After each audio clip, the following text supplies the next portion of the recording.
स्वागत है आपका हमारे channel true crime story Hindi में।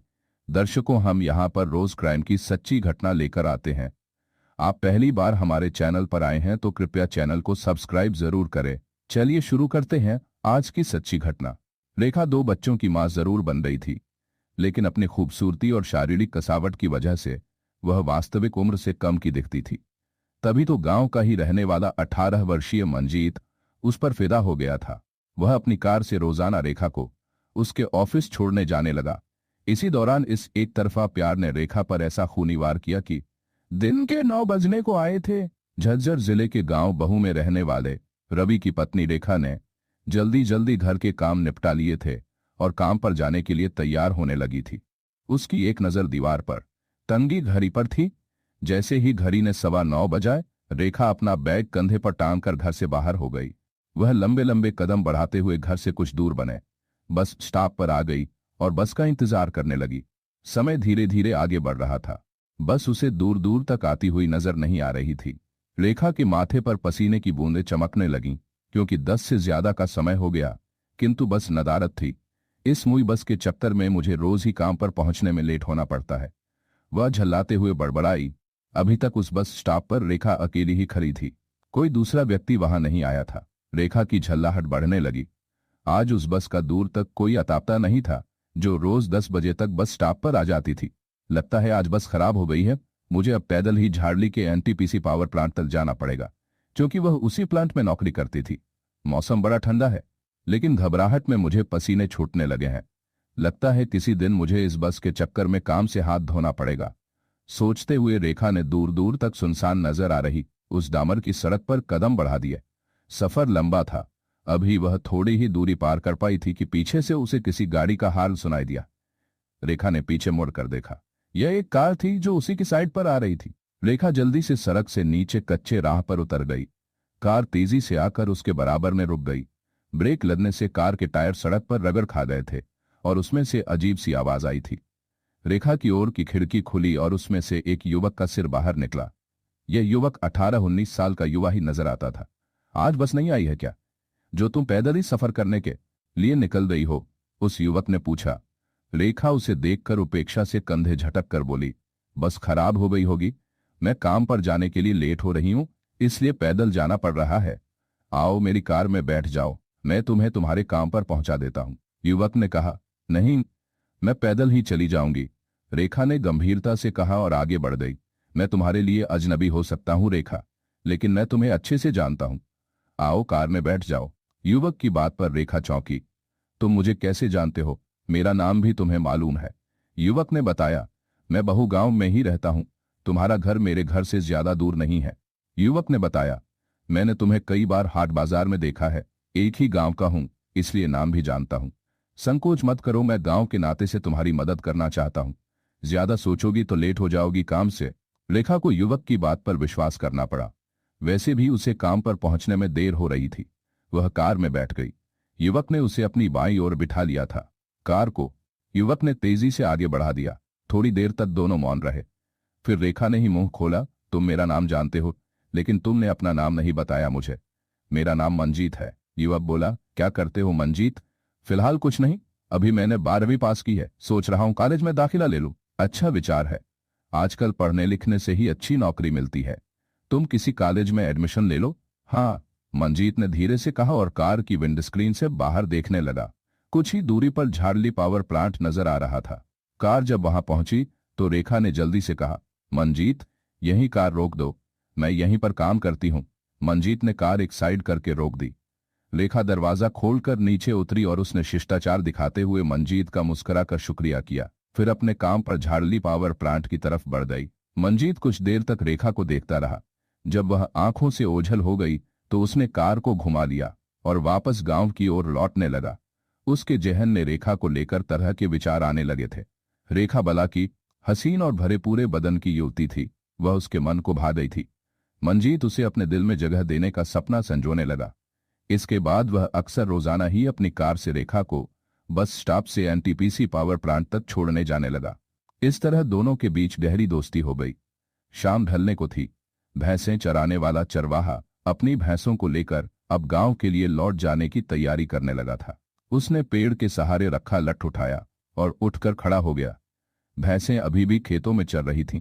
उसने उन्हें इकट्ठा करना शुरू किया और पानी पिलाने के विचार से उन्हें पास में ही स्थित तालाब की तरफ हाँक कर ले आया। जैसे ही वह तालाब पर पहुंचा, उसके मुंह से चीख निकल गई। तालाब की सतह पर एक युवती की लाश तैर रही थी। चरवाहा बुरी तरह घबरा गया। वह कुछ क्षण बुद्ध बना वहां खड़ा लाश को देखता रहा, फिर गांव की तरफ दौड़ पड़ा। यह झज्जर जिले का ही रुडियावास गांव था, जो हरियाणा के झज्जर जिले के अंतर्गत आता है। चरवाहा यहां अक्सर भैंसें चराने आता रहता था, इसलिए वह गांव के चौकीदार को अच्छी तरह जानता था। चरवाहे को चौकीदार गांव की चौपाल पर हुक्का पीता हुआ मिल गया। वहां गांव के कुछ बड़े बूढ़े भी बैठे हुए थे।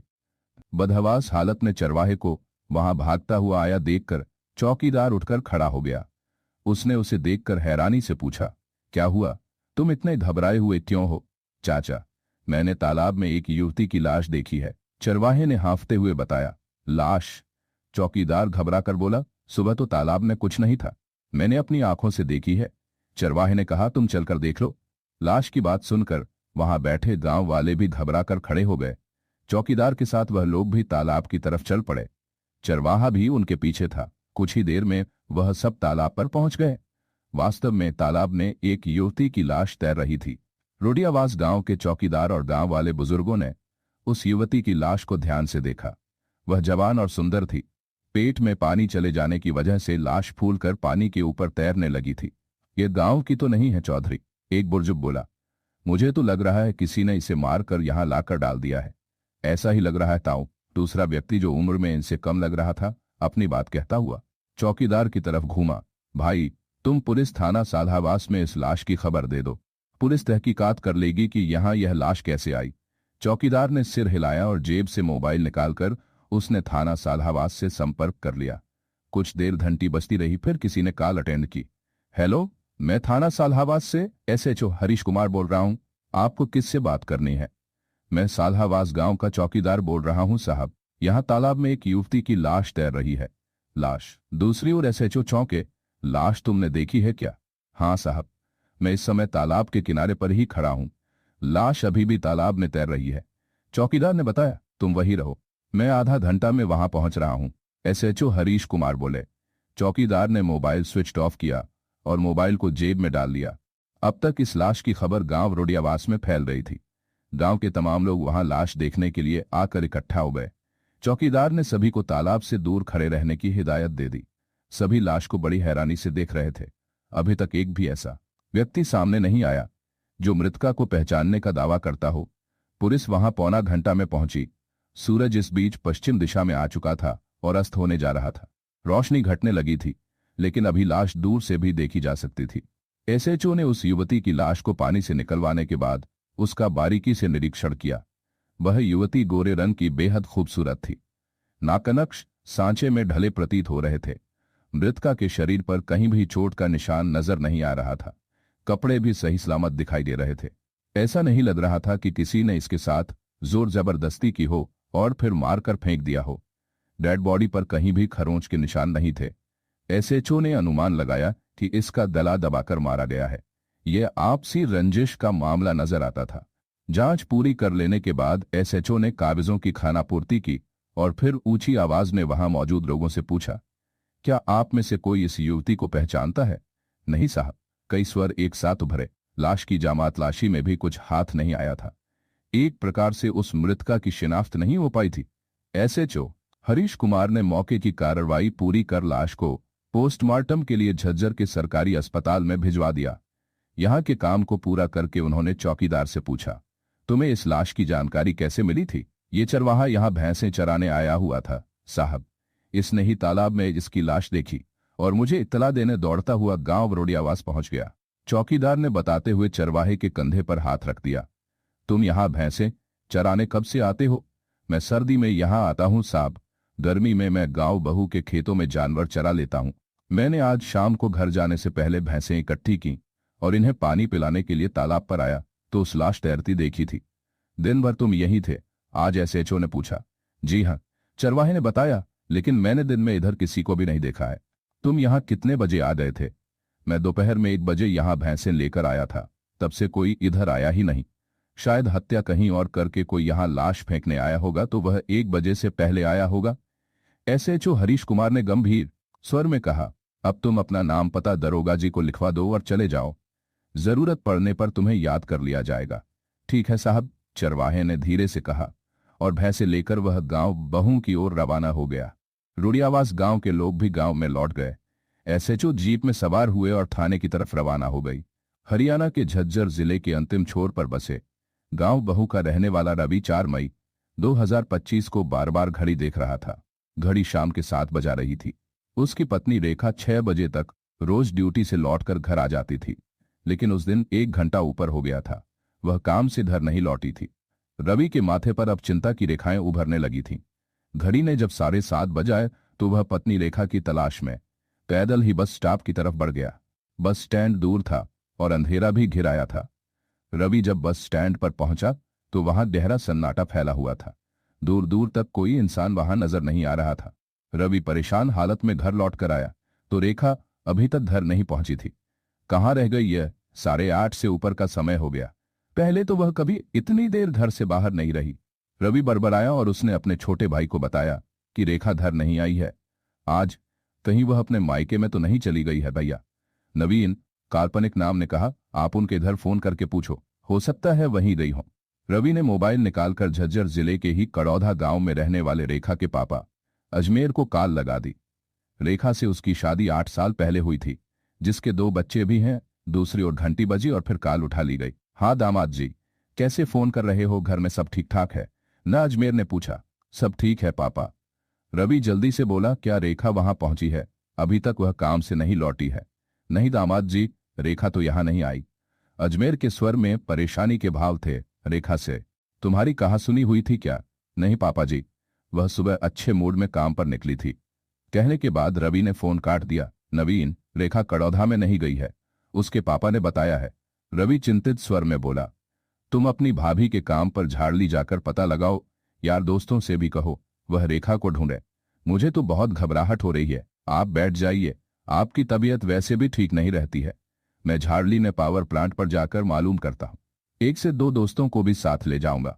हो सकता है भाभी का ओवरटाइम चल रहा हो, नवीन ने कहा और घर से साइकिल लेकर निकल गया। नवीन ने झाड़ली जाकर पावर प्लांट में भाभी रेखा के बारे में मालूम किया तो उसे बताया गया कि रेखा आज तो काम पर आई ही नहीं थी।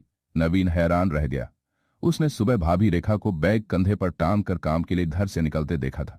अगर वह काम पर नहीं पहुंची तो फिर कहां चली गई? नवीन अपने एक दोस्त श्याम को साथ लेकर आया था। वह उसके साथ भाभी को तलाश करने लगा। झाड़ली की तरफ आने वाले रास्ते के दोनों ओर उन्होंने अच्छी तरह देखा कि कहीं रेखा भाभी का सुबह रास्ते में एक्सीडेंट वगैरह न हुआ हो। वह रेखा को तलाश करते हुए गांव बहुल और आए। गांव में भी रेखा की ढूंढाढांडी चलती रही, लेकिन उसका कहीं पर भी पता नहीं चला। रेखा की तलाश करते हुए सुबह हो गई। पूरा घर और पड़ोसी पूरी रात रेखा को ढूंढते रहे, लेकिन उसका कुछ पता नहीं चला। किसी पड़ोसी ने अपने व्हाट्सएप पर सुबह एक युवती के शव का फोटो देखा। वह रेखा लग रही थी। उसने यह बात नवीन और रवि को बताई तो उन्होंने व्हाट्सएप पर पुलिस की ओर से शेयर की गई उस युवती की तस्वीर को देखकर पहचान लिया कि वह रेखा ही है। तस्वीर एक मृत युवती की थी और पुलिस की ओर से इस मृत युवती की पहचान करने की अपील की गई थी। रेखा की यह तस्वीर देखते ही घर में कोहराम मच गया। सभी रोने लगे। थोड़ी देर बाद नवीन, रवि और 2 से 3 पड़ोस के लोग सालावास थाने के लिए एक ट्रैक्टर से निकल गए। रेखा की यह तस्वीर व्हाट्सएप पर यहीं के थाने से शेयर की गई थी। उधर जब पुलिस को मृत युवती की पहचान कराने में सफलता न मिली तो उसका फोटो गांव वालों के व्हाट्सएप पर शेयर कर दिया। इसके अलावा किसी सूत्र की तलाश में 2 कांस्टेबल रुड़ियावास भेजे गए। उन्हें वहां तालाब के किनारे घास में एक महिला का पर्स मिला था। उस पर्स में एक आई कार्ड मिला जो एनटीपीसी पावर प्लांट झाड़ली का था। इससे अनुमान लगाया गया कि मृत मिली वह युवती इस पावर प्लांट में नौकरी करती थी। एसएचओ झाड़ली जाकर इस आई कार्ड के बारे में मालूम करना चाहते थे कि उससे पहले एक कांस्टेबल ने अंदर कक्ष में आकर बताया, सर एक ट्रैक्टर में कुछ ग्रामीण लोग थाने आए और वह आपसे मिलना चाहते हैं। एसएचओ उठकर बाहर आ गए। ट्रैक्टर से आए लोग उतरकर उनके पास आ गए। उन्हें राम राम करने के बाद नवीन ने आगे आकर बताया, साहब हम गांव बहू से आए हैं। व्हाट्सएप पर जिस युवती की लाश का फोटो शेयर किया गया है, पहचान के लिए वह मेरी भाभी रेखा से मिलती जुलती है। मेरी भाभी रेखा कल शाम को काम से घर नहीं लौटी है। क्या तुम्हारी भाभी रेखा झाड़ली में एनटीपीसी पावर प्लांट में नौकरी करती थे? एसएचओ हरीश कुमार ने पूछा। हाँ साहब, नवीन ने कहा। तो हमें जो लाश रोडियावास तालाब में मिली है वह रेखा की है। हमें एक पर्स तालाब के पास से मिला है, उसे पहचान कर बताओ क्या वह पर्स तुम्हारी भाभी रेखा का ही है? कहने के बाद एसएचओ ने कांस्टेबल को कक्ष में रखा पर्स लेकर आने को कहा। कांस्टेबल वह पर्स उठा लाया तो नवीन ने देखते ही बता दिया, यह पर्स मेरी भाभी रेखा का ही है साहब। लाश पोस्टमार्टम के लिए झज्जर भेजी गई है। एसएचओ ने बताया। तुम ये बताओ कि तुम्हें किसी पर शक है, ऐसा व्यक्ति जो तुम्हारी भाभी से खुंदक रखता हो? नवीन कुछ देर के लिए सोच में पड़ गया, फिर बोला, ऐसा तो कोई व्यक्ति नहीं था साहब। मेरी भाभी लड़ाकू टाइप की नहीं थी, वह किसी से ज्यादा वास्ता भी नहीं रखती थी। लेकिन कोई ऐसा व्यक्ति तुम्हारी भाभी की जिंदगी में जरूर रहा है नवीन, जिसने किसी बात पर उसकी हत्या कर दी और लाश को रोडियावास में ले जाकर तालाब में फेंक दिया। एसएचओ ने बहुत गंभीर स्वर में कहा। तुम्हारी भाभी अकेली तो रोडियावास नहीं जा सकती। ऐसा कौन हो सकता है साहब? नवीन ने दिमाग पर जोर डाला, फिर जैसे कोई तस्वीर उसकी आंखों के सामने उभरी। नवीन ने राजदाराना अंदाज में कहा, साहब आजकल भाभी किसी की कार में बैठकर झाड़ली पावर प्लांट पर जाने लगी थी। मैंने खुद भाभी को उस कार में बस स्टैंड से बैठते हुए कई बार देखा था। शुरू में मुझे लगा कि गाड़ी पावर प्लांट वालों की ओर से लगाई गई है, उसमें पावर प्लांट में काम करने वाले और भी वर्कर आते होंगे।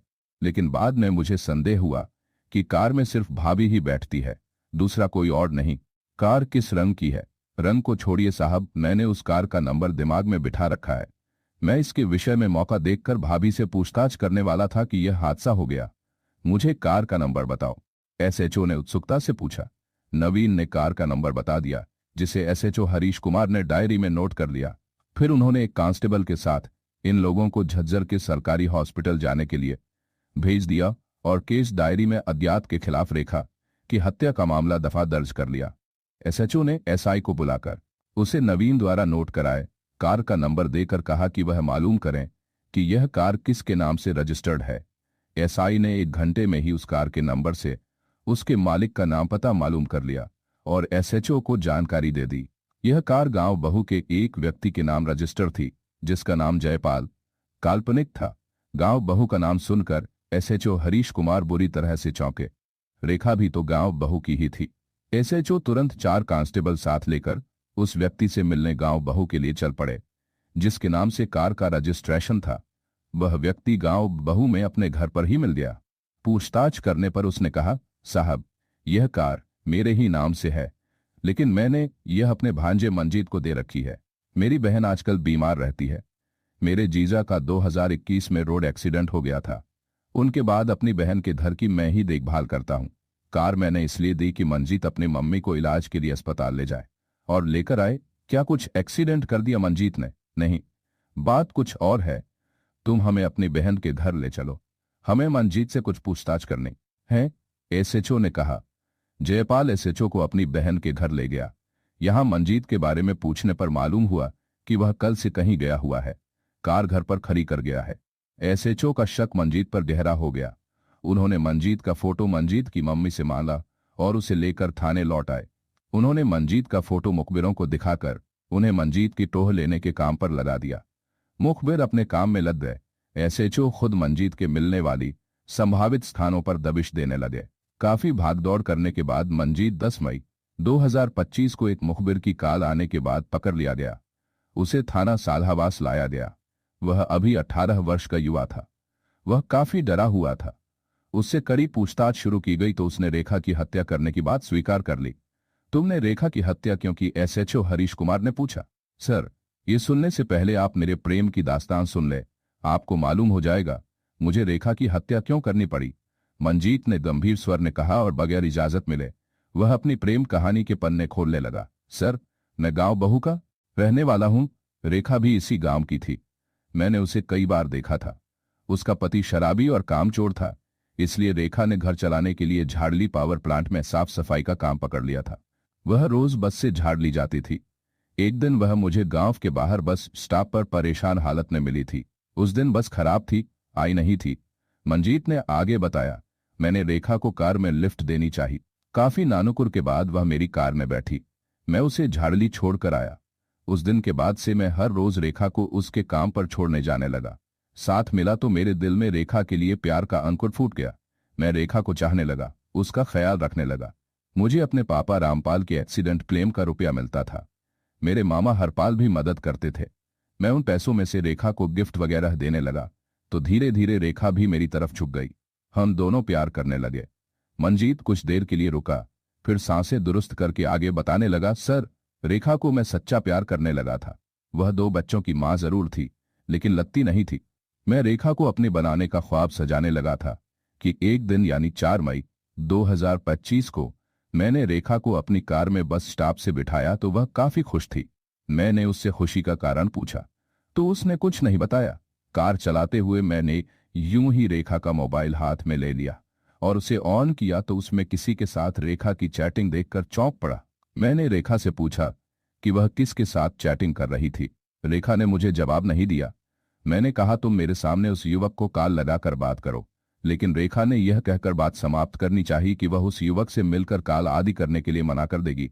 चूंकि मेरे मन में शक घर कर गया था, इसलिए मैं रेखा पर दबाव बनाने लगा कि वह उस युवक से मेरे सामने बात करे। मंजीत ने गहरी सांस ली। रेखा नहीं मानी सर। मैंने गुस्से में उसका फोन छीनकर तोड़ डाला। इस बात पर रेखा को गुस्सा आ गया। उसने मुझे थप्पड़ मार दिया। कोई लड़की लड़के को थप्पड़ मारेगी तो कहां बर्दाश्त होगा। मैंने क्रोध में रेखा की चुन्नी से उसका गला घोंटना शुरू कर दिया। कार मैंने सड़क के किनारे खड़ी कर दी थी। यहां गहरा सन्नाटा था।